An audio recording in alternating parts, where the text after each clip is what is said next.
1955 সালের 5ই জানুয়ারি কালীঘাটের প্রমীলেশ্বর বন্দ্যোপাধ্যায় ও গায়ত্রী দেবীর পরিবারে জন্মগ্রহণ করেন মমতা।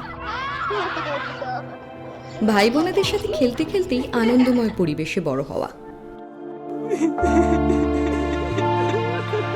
হঠাৎ একদিন ঘটে গেল দুর্ঘটনা।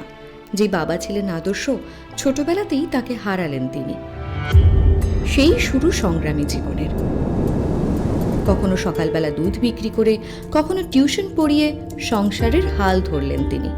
তবুও কিন্তু পড়াশোনা ছাড়লেন না। দিনভর পরিশ্রমের পর সন্ধ্যাবেলা যোগমায়া দেবী কলেজে নিয়মিত ক্লাস করতে লাগলেন তিনি। কলেজে পড়ার সময়ই তিনি আকৃষ্ট হলেন রাজনীতির প্রতি। ছাত্রছাত্রীদের জন্য গলা ফাটিয়ে অন্যায়ের প্রতিবাদ করে খুব শিগগিরই হয়ে উঠলেন সকলের প্রিয় নেত্রী। কলেজের ছাত্র পরিষদ থেকে যোগ দিলেন যুব কংগ্রেসে। 1976 থেকে 80 অবধি তিনি পশ্চিমবঙ্গের মহিলা কংগ্রেসের সাধারণ সম্পাদক ছিলেন। 1984 সালে মাত্র 29 বছর বয়সে লোকসভা নির্বাচনে যাদবপুর কেন্দ্র থেকে হারালেন দাপুটে সিপিএম নেতা সোমনাথ চট্টোপাধ্যায়কে। 1991 সাল থেকে পরপর 6 বার সাংসদ নির্বাচিত হন দক্ষিণ কলকাতা কেন্দ্র থেকে। 1991তেই প্রথম কেন্দ্রীয় মন্ত্রী হলেন। তার হাতে তখন মানব সম্পদ উন্নয়ন, ক্রীড়া ও যুব কল্যাণ ও মহিলা ও শিশু বিকাশ মন্ত্রক। পরবর্তীকালে 1999 ও 2009 সালে রেলমন্ত্রী হিসেবেও কাজ করেন তিনি। রাজ্যে বারবার বামফ্রন্টের অপশাসনের বিরুদ্ধে সরব হয়েছেন তিনি। ফলে আক্রমণের লক্ষ্যও হয়েছেন, তবু তাকে দমানো যায়নি। 1993 সালের 21শে জুলাই ধর্মতলায় যুব কংগ্রেসের মহাকরণ অভিযানে বামফ্রন্টের পুলিশ গুলি করে মেরে ফেলে 13 জন অসহায় মানুষকে। তিনি বেঁচে গেলেও তীব্র আঘাত পান। সেদিনই তিনি শপথ নিয়েছিলেন, যদি কোনোদিন মহাকরণে ঢুকি তবে মাথা উঁচু করে ঢুকব। রাজ্যে বাম বিরোধী শক্তি হিসেবে কংগ্রেস শীর্ষ নেতৃত্ব যে কোনো জোরালো ভূমিকা নিতে পারছে না, সেই নিয়ে তিনি বারবার অভিযোগ করেছেন।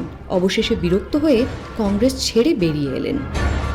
নিজের আদর্শ প্রতিষ্ঠা করতে 1998 সালের 1 জানুয়ারি শুরু করলেন নতুন দল তৃণমূল কংগ্রেস।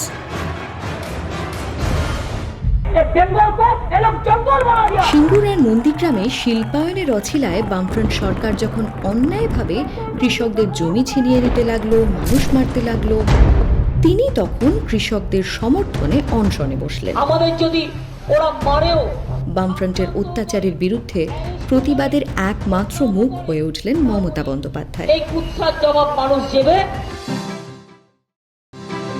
আমি মমতা ব্যানার্জি ঈশ্বরের নামে শপথ করিতেছি। শেষ পর্যন্ত 2011 সালে বিধানসভা ভোটে পশ্চিমবঙ্গের প্রথম মহিলা মুখ্যমন্ত্রী হিসেবে নির্বাচিত হলেন।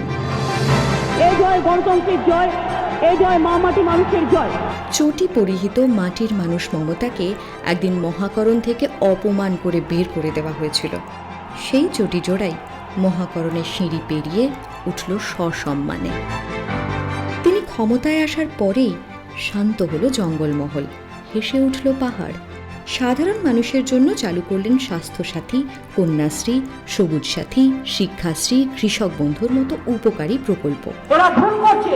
5 বছর পেরোতে না পেরোতেই বামফ্রন্ট এবং কংগ্রেসের এক আদর্শহীন জোট এসে দাঁড়ালো দিদির পথের সামনে। কিন্তু বাংলার মানুষের আশীর্বাদে আবার মুখ্যমন্ত্রী হিসেবে নির্বাচিত হলেন তিনি।